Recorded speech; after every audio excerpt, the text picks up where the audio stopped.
നമസ്കാരം. ജാതക കഥകളിലെ 52ാമത്തെ കഥ കണ്ടറിയാത്തവൻ കൊണ്ടറിയും. ബോധിസത്വൻ കച്ചവടക്കാരനായി നാടു ചുറ്റി നടക്കുന്ന കാലം. അദ്ദേഹം യാത്രക്കിടയിൽ വഴിയരികിലുള്ള ഒരു മരച്ചുവട്ടിൽ ഇരുന്ന് വിശ്രമിക്കുകയാണ്. അതിനടുത്ത് തന്നെ ഒരു മുട്ടനാട് മേഞ്ഞു നടക്കുന്നുണ്ട്. അപ്പോൾ അതുവഴി ഭാണ്ഡവും തൂക്കി ഒരു ബ്രാഹ്മണ ഭിക്ഷു വന്നു. ബോധിസത്വൻ അയാളെ ഗൗനിച്ചില്ല.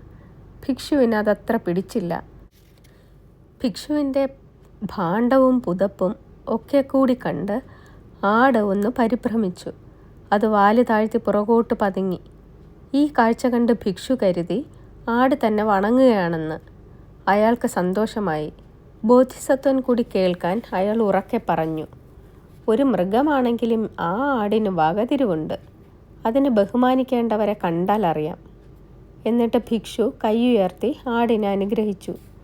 ആടിൻ്റെ ഭാവം കണ്ട ബോധിസത്വൻ പറഞ്ഞു, ബ്രാഹ്മണ, ഈ ജന്തുവിനെ വിശ്വസിക്കരുത്. അവൻ പുറകോട്ട് മാറിയത് ബഹുമാനം കൊണ്ടല്ല. അത് നിങ്ങളെ ഇടിക്കാനുള്ള പുറപ്പാടാണ്. സൂക്ഷിച്ചോളൂ. പക്ഷേ ബ്രാഹ്മണൻ ആ വാക്കുകൾ കേട്ടെന്ന് ഭാവിച്ചില്ല. അടുത്ത നിമിഷം ആട് മുഴുവൻ ശക്തിയുമെടുത്ത് മുന്നോട്ട് കുതിച്ചു.